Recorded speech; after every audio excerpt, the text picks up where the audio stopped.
दीपचंद यादव के परिवार में पत्नी के अलावा 2 बेटे अर्जुन और अशोक थे। दीपचंद के पास 5 एकड़ की जमीन थी। इसी जमीन पर इस परिवार का भरण पोषण होता था। दीपचंद यादव की अपनी बिरादरी में अच्छी पैठ थी। बिरादरी के लोग उनका सम्मान करते थे। दीपचंद यादव का बड़ा बेटा अर्जुन शरीर से हष्ट-पुष्ट और मृदुल भाषी था। अर्जुन पढ़ लिख कर जब खेती किसानी में हाथ बटाने लगा तो दीपचंद ने उसका विवाह कुसुम से कर दिया। कुसुम अपनी पारिवारिक जिम्मेदारियां खूब निभाती थी। अर्जुन का छोटा भाई अशोक उर्फ जग्गा तेज तर्रार व स्मार्ट युवक था। वो अच्छे कपड़े पहनता था और बंसमर कर रहता था। गांव के अन्य लड़कों की अपेक्षा अशोक पढ़ने लिखने में भी तेज था। इंटरमीडिएट की परीक्षा प्रथम श्रेणी से पास करने के बाद उसने स्नातक की डिग्री हासिल कर ली थी। अशोक की तमन्ना सरकारी नौकरी में जाने की थी, इसलिए वो प्रतियोगी परीक्षाओं की तैयारी में लगा रहता था। साथ ही नौकरी के लिए आवेदन भी करता रहता था।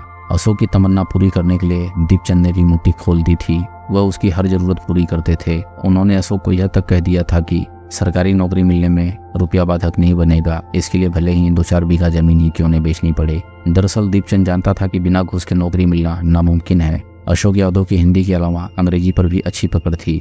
वह फर्राटेदार अंग्रेजी तो बोलता ही था, उसे कंप्यूटर का भी अच्छा ज्ञान था। फुर्सत में वो सोशल नेटवर्किंग साइट फेसबुक पर नए मित्र बनाता और उनसे चैटिंग करता था। जो युवक युवतियां मन को भाते उनसे वह मोबाइल फोन के नंबर लेकर बातें करता रहता था। चैटिंग के दौरान ही फेसबुक पर जग्गा का परिचय स्वीटी उर्फ प्रतिमा चौहान से हुआ।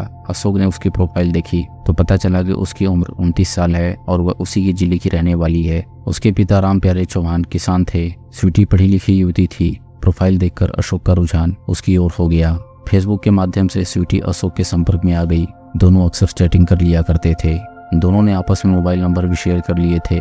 धीरे धीरे दोनों दिल खोल कर बातें करने लगे। स्वीटी अशोक के परिवार के बारे में अधिक से अधिक जानकारी जुटाने का प्रयत्न करती थी। जाहिर था कि वह अशोक से प्रभावित थी, इसलिए उसके बारे में खोजबीन करती थी।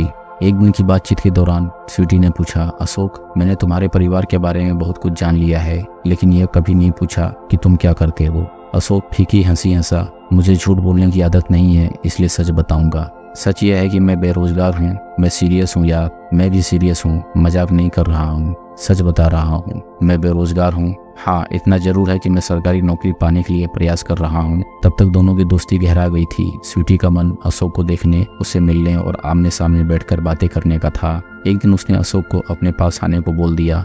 दिन, तारीख और समय भी निश्चित कर लिया। स्वीटी के इस बुलावे को अशोक ने सहर्ष स्वीकार कर लिया। नियत दिन और समय पर अशोक पहुंच गया। अशोक का व्यक्तित्व आकर्षक था तो स्वीटी भी भरपूर जवान थी। अशोक से बातें करते करते स्वीटी सोचने लगी कि अगर अशोक जैसे सुंदर सजीले युवक से उसकी शादी हो जाए तो उसका जीवन सुखमय रहेगा। स्वीटी सोच में डूबी हुई थी। तभी अशोक बोला, तुम इतनी सुंदर होगी मैंने सोचा भी नहीं था। बुरा ना मानो तो एक बात बोलूं। स्वीटी की धड़कनें तेज हो गई। उसे लगा कि कहीं ऐसा तो नहीं कि जो मैं सोच रही हूँ अशोक भी वही सोच रहा हो।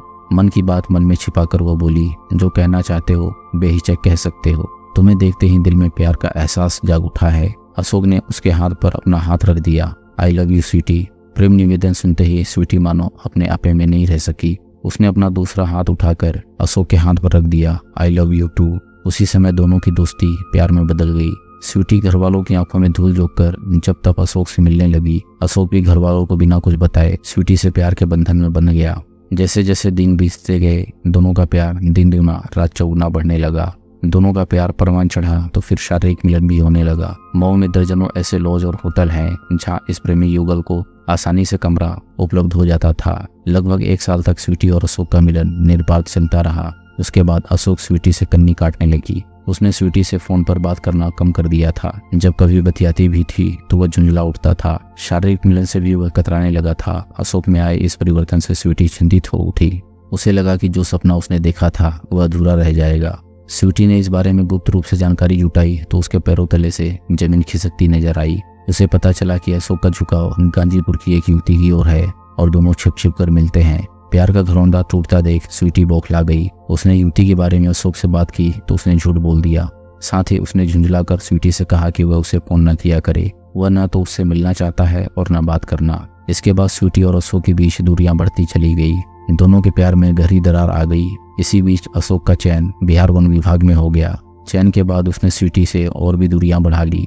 दरअसल अशोक को भय सताने लगा था कि अगर स्वीटी उसके पीछे पड़ी रही तो उसका भविष्य दांव पर लग सकता है, इसलिए वो उससे पीछा छुड़ाना चाहता था। दूसरी ओर उसका परिचय एक सजातीय युवती से भी हो गया था। जिसके कारण वह स्वीटी से दूरियां बनाने लगा था। प्यार में धोखा खाने के बाद स्वीटी के दिल में अशोक के प्रति नफरत पनपने लगी थी। स्वीटी की एक करीबी सहेली सोनम यादव मऊ में रहती थी। प्यार में मात खाने के बाद वह हर बात सोनम से शेयर करती थी। एक रोज बातचीत में सोनम ने स्वीटी को उकसाया कि वह बेवफा प्रेमी को सबक सिखाए ताकि वह किसी अन्य के साथ धोखा न करे। एक दिन स्वीटी ने कॉल की तो अशोक ने उसे मऊ के एक होटल में मिलने को कहा।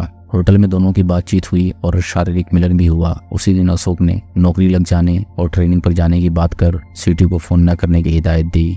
इस पर स्वीटी ने कहा कि जब बात नहीं करनी है तो तुमने जो घड़ी और अपना फोटो गिफ्ट में दिया था वापस ले लो। इस पर अशोक ने कहा कि वह 2 दिन बाद आकर ले जाएगा, लेकिन जब अशोक नहीं आया तो स्वीटी प्रतिशोध की आग में चल उठी। उसने अपनी सहेली सोनम यादव से विचार विमर्श किया। दोनों ने बेवफा प्रेमी अशोक को सबक सिखाने की ठान ली।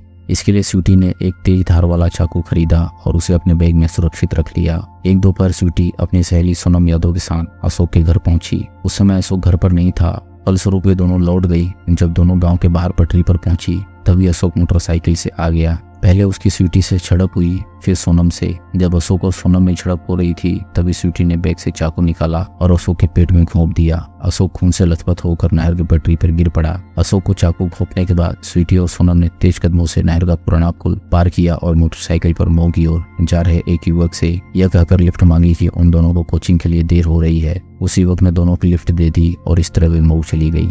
दोस्तों, अगर आपको कहानी पसंद आ रही हो तो वीडियो को लाइक करें और चैनल को सब्सक्राइब करें। हम इसी मजेदार कहानियां आपके लिए लाते रहेंगे।